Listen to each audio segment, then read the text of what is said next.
радасцю дасылаю вам свае вітанні. Час выпраўляцца ў дарогу. Каб даказаць, што нават калі адчуваеш сябе адзінокім, варта помніць, што генетычная памяць пакаленняў нікуды не дзенеш. Яны ў кожным з нас, нашыя продкі, з іх лёсамі, з іх радасцямі і бедамі. Усё гэта пакінула адбітак ва ўнутраным кодзе кожнага чалавека. Таму варта скіравацца ў чарговую фальклорную экспедыцыю. Яе парадкавы нумар 647. Далучайцеся і рушым разам наперад у мінулае на поўдзень краіны.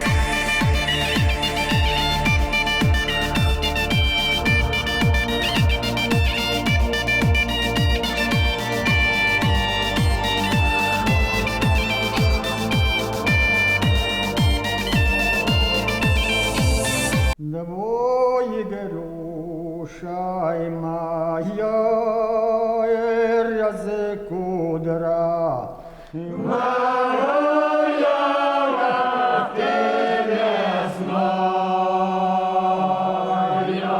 взошла летом выросла.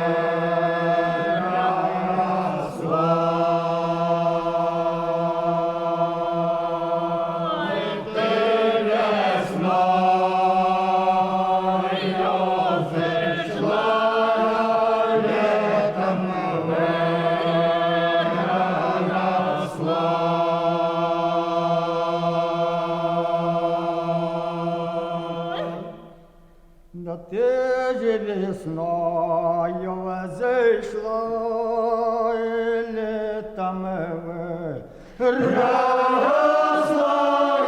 на крутой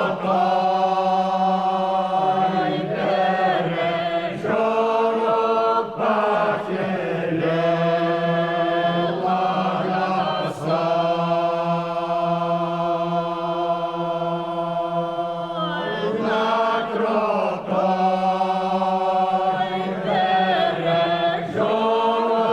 похилела роса.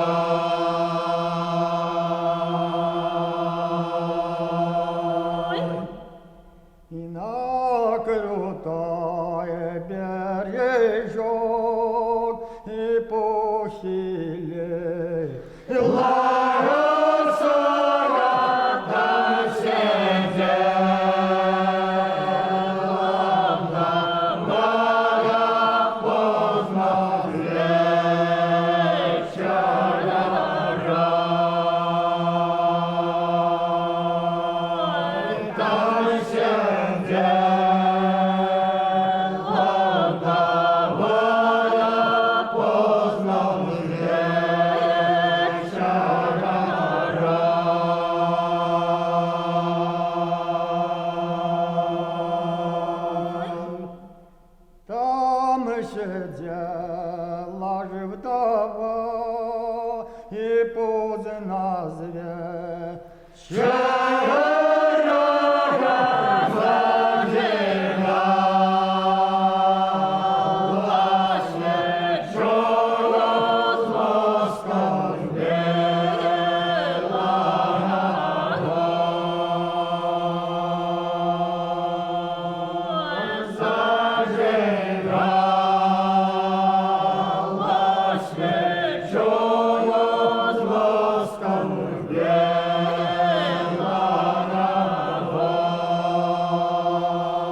Гэтым разам трымалі кірунак стромка на поўдзень краіны. За плячыма 175 кіламетраў прыпыніліся ў Гаўрыльчыцах на Салігоршчыне. Менавіта тут адрадзілі веснавы абрад закалыхвання, ужо унесены ў спіс нематэрыяльных каштоўнасцей Беларусі. Фрагмент яго убачым, натуральна пазнаёмімся з гісторыяй паселішча і людзьмі, якімі ганарацца аднавяскоўцы і не толькі. Пакуль жа кінем позірк у студыю гуказапісу там, закасаўшы рукавы і ўзяўшы ў падтрымку ўсіх дасягальных музаў, працуе мужчынскі тандэм, саунд-прадзюсер Геннадзь Ракваш і спявак Шыр. У іх адказная місія – стварыць новую афарбоўку да запісанай ад заснавальніка народнага сямейнага ансамбля Мікалая Бойкі даўнейшняй песні.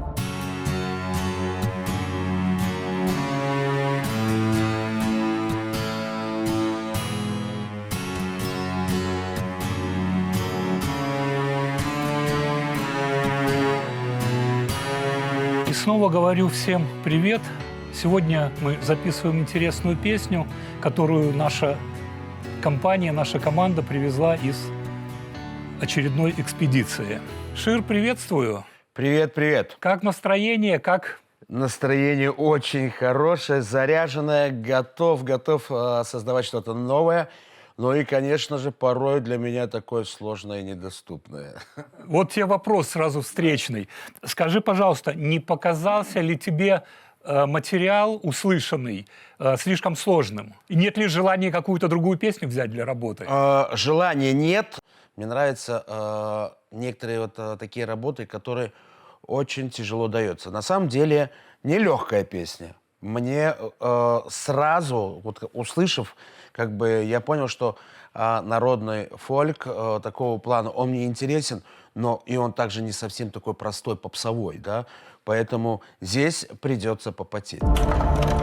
Шыр – самабытны музычны праект, створаны ў 2006 годзе. Імя артыста родам з Туркменістана Шырмурат Шарыев, што азначае «радасны леў». Песні артыста гучаць на вядучых радыёстанцыях і музычных платформах. Зладжана больш за 1000 выступленняў.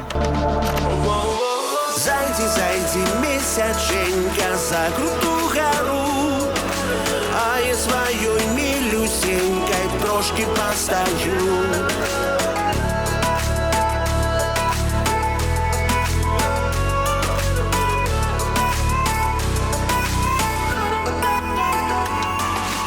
Рада, милка дорогая, с тобой постоять. Не велит мне батька с мать, тебе бедну брать. Не велит мне батька с мать, тебе бедну брать. А велит мне молодого богату шукать. Ой, сад во дворе, ой, сад во дворе, ой, сад во дворе, расстилается народ у ворот, народ у ворот, народ у ворот собирается. Ой, едут ко мне, ой, едут ко мне, ой, едут ко мне дорогие гости. Ой, будут они, ой, будут они, ой, будут они гулять и по саду. Ой, буду целовать, ой, буду целовать, ой, буду целовать сладкую ягодку. Меня молоду, меня молоду, меня молоду, все похваливать. Горы, огонь, ты ясно, как солнце не погасло, как травка зеленела, как утка жито спела. Горы, огонь, ты ясно, как солнце не погасло, как травка зеленела, как утка жито спела.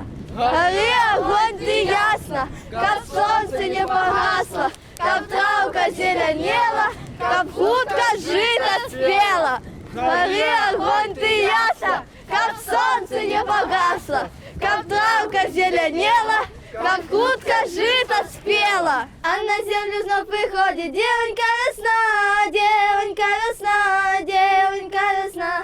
И танцуешь до ранку ласково мила, ласково мила, ласково мила. И поет свою веснянку девонька весна, девонька весна, девонька весна. Девонька, девонька, юная весна. Откуда приходишь, поведай сама. Откуда приходишь, поведай сама. Девонька, девонька, юная весна, светит вновь веселка в небе, и звенит струна, и звенит струна, и звенит струна. Лебедь любит лебедку, бо пришла весна, девонька весна, девонька, девонька, юная весна. Откуда приходишь, поведай сама, откуда приходишь, поведай сама. Девонька, девонька, юная весна. Канчатковая кропка нашага маршруту вёска Гаўрыльчыцы Салігорскага района. Згодна з кароткім тапанімічным слоўнікам Беларусі, назва Гаўрыльчыцы хутчэй за ўсё пайшла ад прозвішча Гаўрыленка, досыць распаўсюджана на тэрыторыі нашай краіны на пачатку 19 стагоддзя. Так што меркавана, на беразе ракі Лань і сяліліся першыя гаўрыленкі. У архіўных дакументах 1845 года пазначана, што вёска налічвае сялян мужчынскага полу 140, жаночага 113. Найбольш распаўсюджаныя прозвішчы: Койка, Бойка, Гнуда, Шэлег, Лячэня, Макаед, Мікула. Кажуць, у даўнішнія часы ў рацэ Лань было столькі рыбы, што кінутае ў яе кап'ё не танула, а тырчала.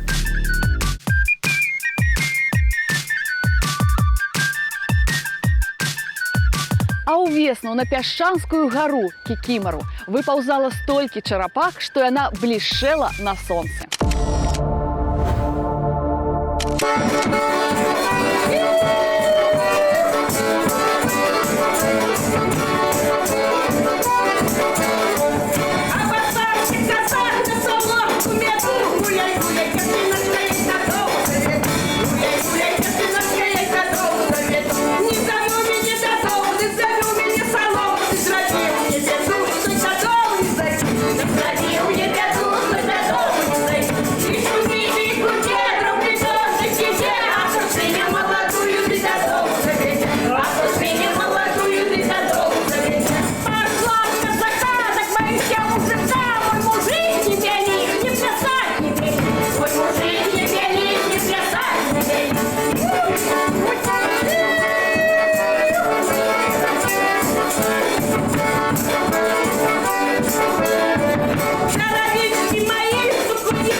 Зрабіць невялічкі перапынак, таму што ў паралельным сусвеце таксама прагнуць нашай увагі.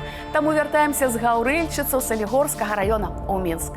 Але пра народны сямейны ансамбль бойкаў зусім не лішнім будзе распавесці, хоць, пэўна, гэты калектыў такой патрэбы не мае, бо вядомы ён далёка за межамі роднай вёскі. Яшчэ служачы ў войску, заснавальнік калектыву Мікалай Бойка здолеў самастойна засвоіць нотную грамату, навучыўся граць на баяне. Вярнуўшыся на малую радзіму, узначаліў дом культуры. А ў хуткім часе сустрэўся з цудоўнай пявунняй Марыяй, так што неўзабаве склаўся не толькі творчы, але і сямейны тандэм. Мы ж давайце пацікавімся справамі іншага тандэма. Завітаем да Геннадзя Саракваша і Шыра.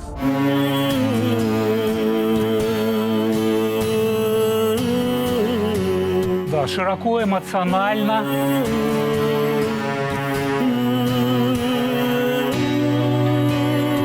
Можно поярче. Ой, ты груша моя, раскудровая, ты весною узышла, летом выросла. Ты весною узышла, летом выросла. По-моему, все отлично получается. Как тебе? Как впечатление от твоего исполнения? Как эмоции? Честно, я кайфовал, вот реально, от всего процесса. И получается, когда ты слышишь оригинал, это одна история. И когда ты слышишь вариант именно уже в современной обработке, в новой версии и в новой кавер-версии, да, здесь, то есть, ну, слов вообще нет. Наша песня приобретает новую форму, новую оболочку, новое звучание. Я думаю, зритель, слушатель тоже оценит. Вы находитесь по ту сторону студии, и, соответственно, ладно, я нахожусь в каком-то своем пространстве таком, да, то есть я в своем космосе. Как вам? Отлично. По сути, вот то, что мы с тобой обсуждали, то, о чем мы с тобой говорили, с моей точки зрения, все реализовывается. Ты отлично делаешь свою работу, мы правильно движемся в правильном направлении. Я надеюсь, теперь зрители вместе с нами будут получать то наслаждение, то удовольствие и находиться в том своем космосе, когда будут слушать эту песню. Насколько я знаю, ты выступал более 1000 раз. Ну, наверное, да. Я, честно говоря, никогда не считал. Хотя идея хорошая, начинать считать свои выступления. А вот вопрос, какие из выступлений уже, которые были, тебе, может быть, запомнились больше всего? Больше всего обычно запоминается это первый шаг. Первый шаг, когда ты делаешь на сцену. Первый шаг — это конкурсы, фестивали. Первый шаг, когда ты представляешь страну на международном фестивале. Это был не конкурс, а фестиваль. Это было Аваза, побережье Каспийского моря, Туркменистан. И я тогда решил участвовать и представлять Республику Беларусь. И я пел, кстати, песню на белорусском языке. Песня называется «Белорусочка».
Па-першаму, у Гаўрыльчыцах Салігорскага раёна. У 1869 годзе князь Вітгенштейн прадаў вёску памешчыку Агаркову, з якім сяляне судзіліся ажно 10 гадоў за несправядлівае размеркаванне земляў. На пачатку 20-го стагоддзя Агаркоў аддаў маёнтак Гаўрыльчыцы ў арэнду Паўлу Іскрыцкаму, які ўзвёў на беразе ракі Лань панскую сядзібу. З адборнага дрэва быў пабудаваны дом, у якім меліся і пакоі для прыслугі. Зладзілі кароўнік, канюшню і іншыя гаспадарчыя пабудовы. У прыватнасці меліся вялікая пуня для захавання і абмалоту снапоў, лядоўня для захавання лёду на лета, маслабойня ды піваварня. У Першую сусветную вайну Гаўрыльчыцы згарэлі, амаль усе жыхары засталіся без дахаў над галавой. У 1921 паводле Рыжскай дамовы тэрыторыі гэтага краю былі далучаны да Польшы, і як большасць беларускіх земляў заставаліся пад Польшай да 17 верасня 1939 года.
Ізноўку наўмысна вяртаю вас з Гаўрыльчыцаў, што ў Салігорскім раёне, сюды ў сталічную студыю. І яшчэ праслыны ансамбль, багата ў ягоным летапісе цікавых знакавых старонак. Так, у 1994 годзе, перамогшы на рэспубліканскім фестывалі сямейных калектываў, бойкі атрымалі ганаровае найменне «Народны». У скарбонцы дыплом падпісаны кіраўніком Саюза кампазітараў СССР Ціханам Хрэннікавым. Відэакамера падаравана легендарным Ігорам Лучанком за перамогу ў прэстыжным конкурсе «Напеў зямлі маёй». І гэта далёка-далёка не ўсё. Але нам з вамі час даведацца, чым могуць пахваліцца творцы ў студыі гуказапісу. Завітаем да Геннадзя Саракваша і Шыра. Там сядзела удава поздно с вечера, зажигала. Здесь больше эмоций добавляй, больше эмоций. Дожидала я на своего Мелизматика. Чуть ярче. Ой, ты, груша моя, раскудровая, ты весною узышла, летом выросла. Отлично. Атмосферу песни нам удается передать на 10 баллов, я считаю. В принципе, мы делаем все, что задумывалось, по крайней мере, мной. Не знаю, может быть, у тебя есть какие-то идеи? Очень приятно, что все идеи, которые вот у меня были, то, что мы смогли обсудить с вами, вот, поставить какие-то подчеркивающие моменты, то, что вы все сделали красиво. Отлично, отлично. А скажи, пожалуйста, курьезные какие-то случаи, может быть, были? Минск-арена, полный зал, 15 тысяч человек. Я такой самоуверенный артист, двигаюсь в сторону катка. За мной идет менеджер Екатерина. А я должен был просто по льду пройтись на точку. Я только встал, с учетом того, что Екатерина невысокого роста. Она только отвернулась, смотрит, меня нету. Меня нет нигде, ни на точке, нигде. Я не успел встать, и я сразу же упал. Я ляснулся там. Я лежу, у меня глаза испуганные, страх, и внутри такое ощущение, позор, на тебя смотрит 15 тысяч человек. Позор. И она такая, что ты лежишь, встал и пошел. Но он с испуганными глазами начал выступать, а потом, как бы, понятно, что многие это дело засняли, вот, и оставили себе на память.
Чалавек – гэта асобны сусвет, часам куды большы і менш спасцігнуты, чым космас.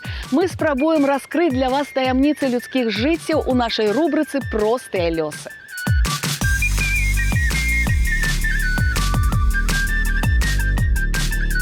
Пра што мы расказваем вам? Пра звычайных простых людзей з вёскі, такіх як Аркадь Іванович Хілько, што нарадзіўся ў Гаўрыльчыцах у 1938 годзе і пражыў тут усё жыццё. У школу тады, як кажуць, хочаш хадзі, хочаш не хадзі, таму маленькі Аркадь з 14 гадоў пачаў працаваць. 3 гады адслужыў у арміі, вярнуўся. Через год оженился, нашел женщинку, тоже с Гаврилищец. Як теперь, скажем, такая вот сборище. Давно все девки собирались на Колыханку, скажем, вот на это Благовещение. Девок же полно было. Село великие, это деревня Чесна. А гарадскіх мудрагелістых прапановаў выйсці замуж на вёсцы не практыкавалі. Зачем на коленках тут просто так душой погомонили, ласково, хитрейше, но обманула. Да і що, ну що ж ти зробиш? 3 дні гулялі ўсёй вёскай вяселле і, канешне, сталы накрывалі тым, што сам вырасціў, выгадаваў у сваёй гаспадарцы. Бо грошай у калгасе не плацілі. Палочку поставить, да и твоя зарплата, больше ничего. Гроши не будет, где гроши взять?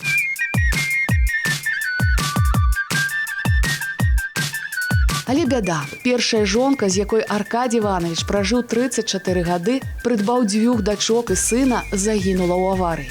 Я нашел другую женщинку. Тут уже в городе. Ну, судьба такая, а что зробишь?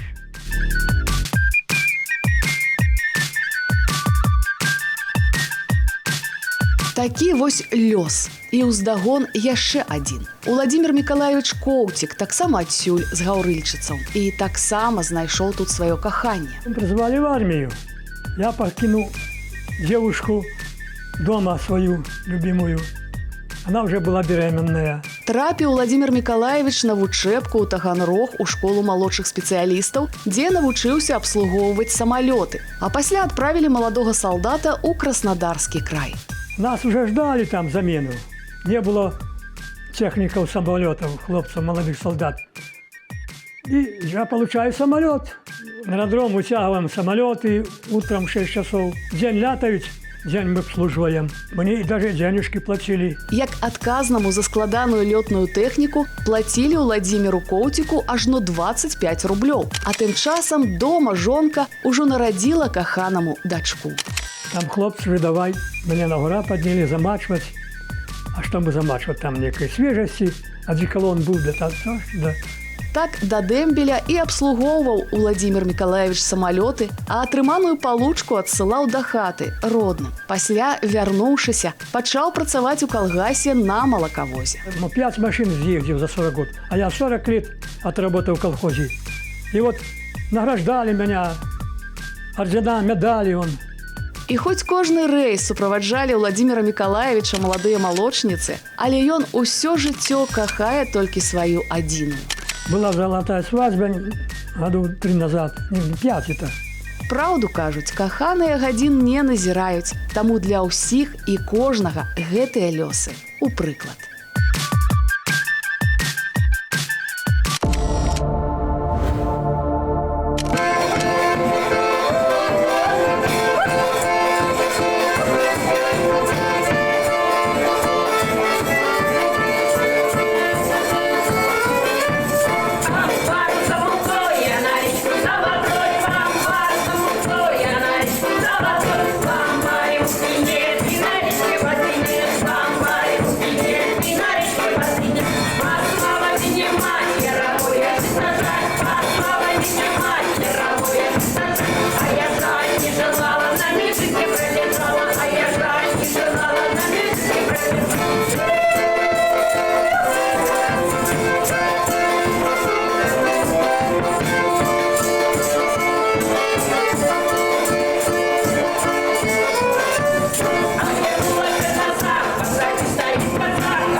Что ж, собственно, как всегда, очень жаль расставаться, но время идет, время не стоит на месте.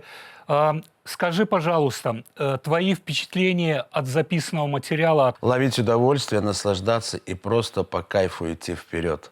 Вот. И вы говорите о том, что пришло время прощаться. Нет, мы с вами не прощаемся. До скорой встречи. У нас впереди новые проекты. Я думаю, что мы с вами еще не одну песню запишем. Застаецца ў мінулым працэс стварэння новага вакальна-музычнага аздаблення для народнай песні і нашая вандроўка ў Гаўрыльчыцы Салігорскага района. Самы час ацаніць, як загучыць «Ой ты, груша моя» ва ўвасабленні Шыра і прызначыць новае спатканне праз тыдзень. Паедзем у Любань Мінскай вобласці на вечарынку. Дарэчы, не забывайцеся, па нумары, што бачыце на сваіх экранах, тэлефануйце ў рэдакцыю, калі менавіта вы ці ваш калектыў захаваў самабытную народную фальклорную спадчыну. Станьце героем нашага праекта. І не стамляюся нагадваць, усе апантаныя могуць пацікавіцца абрадамі і песнямі на нашым YouTube-канале. Вось па гэтым адрасе. Завітвайце, я вас чакаю.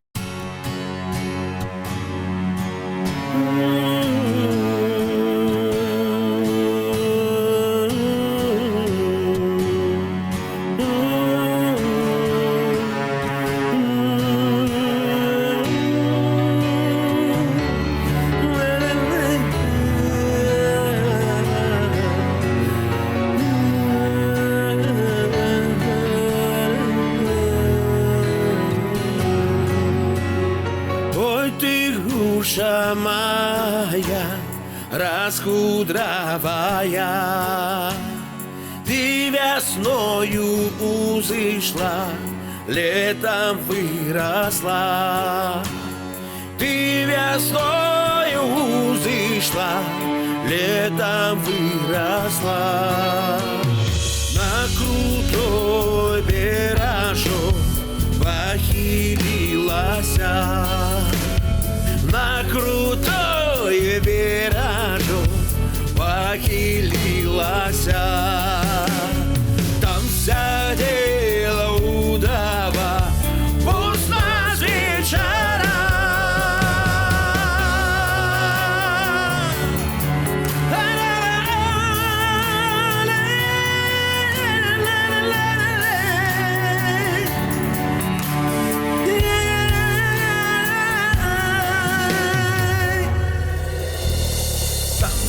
Сидела удава поздно с вечера, зажигала свечу с воска сбила,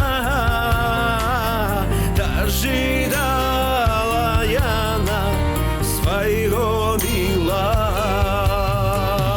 Ой ты, груша моя раскудровая, весною узышла, летом выросла. Ты весною узышла, летом выросла. Ты весною узышла, ты весною узышла.